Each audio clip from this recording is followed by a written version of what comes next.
Hey everybody, what's going on? Welcome to my channel, Saved by an Angel. My name's Ash, and the title of this video is called Identifying Childhood Trauma.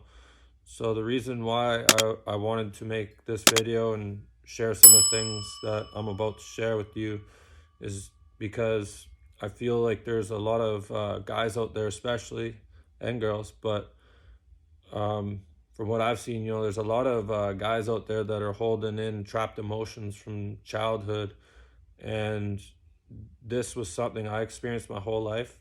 So I'm going to share my experiences, and hopefully by doing so, this will encourage anyone out there, especially the dudes that are out there that are feeling like you got to be macho, you got to keep it in, you got to be tough.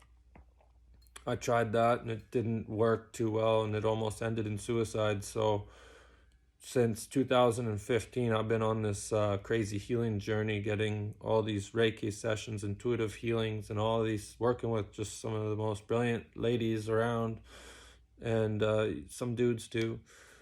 But I've learned so much that I just want to share some of the things I've learned. I'm not a doctor. This is just all my experiences and my opinions. So don't take my advice over professional, but I think by sharing this, it might help some people out there. So, my whole entire life, I dealt with anxiety and,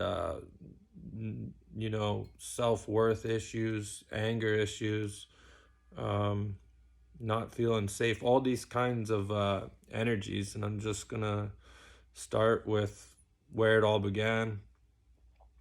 So for me, being formed in my mother's womb, when she was pregnant with me, she was going through a lot of extreme up and downs emotionally, being in her relationship. And so as my mom's energies were going up and down and left, right, and center, being in a chaotic environment, that energy went into me.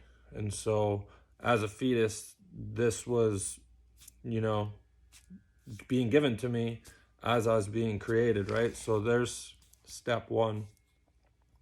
Now, step two was for me as growing up, as early as I can remember, I'd be locked in my room as a kid in my crib crying while my parents were having vicious arguments, and I would cry myself to sleep when the music stopped, right?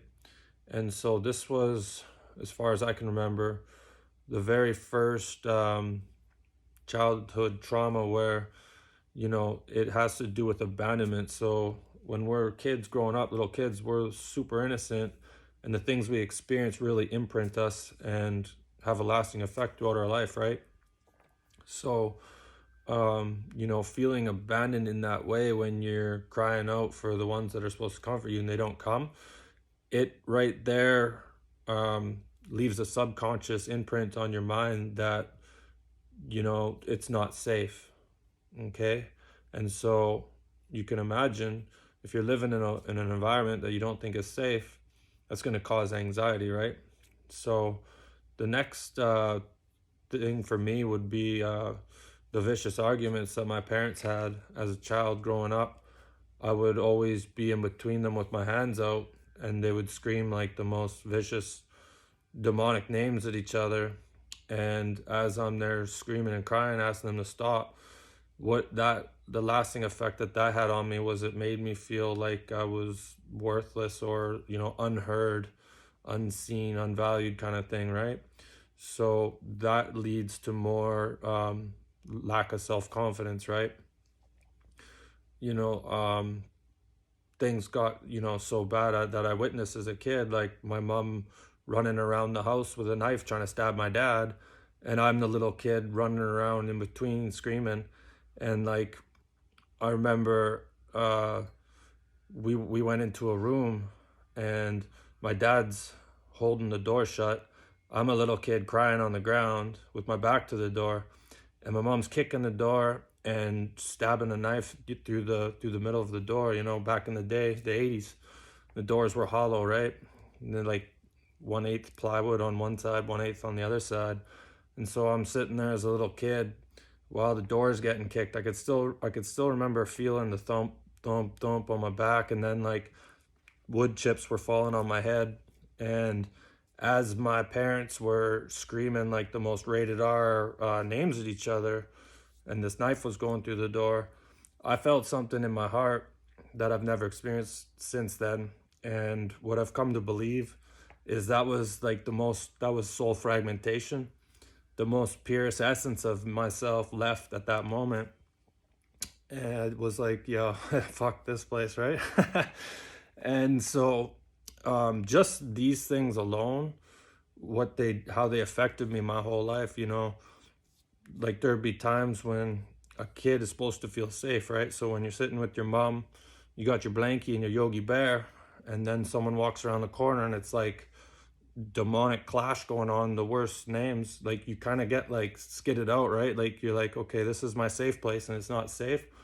So all these things that I experienced as a kid led to depression, a lack of self-worth, low confidence, and dealing with all of this energy pretty much my whole life, not even knowing where it came from or how to resolve it.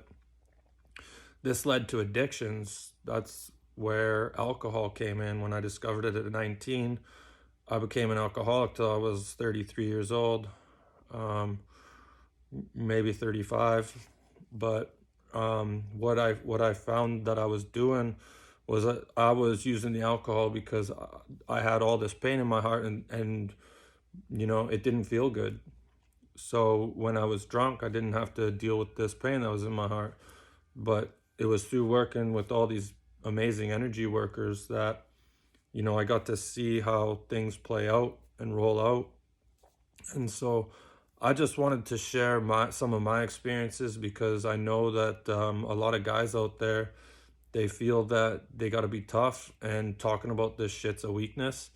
Well, if you're out there and you're depressed or suicidal, I don't know, isn't it time to not worry what other people think?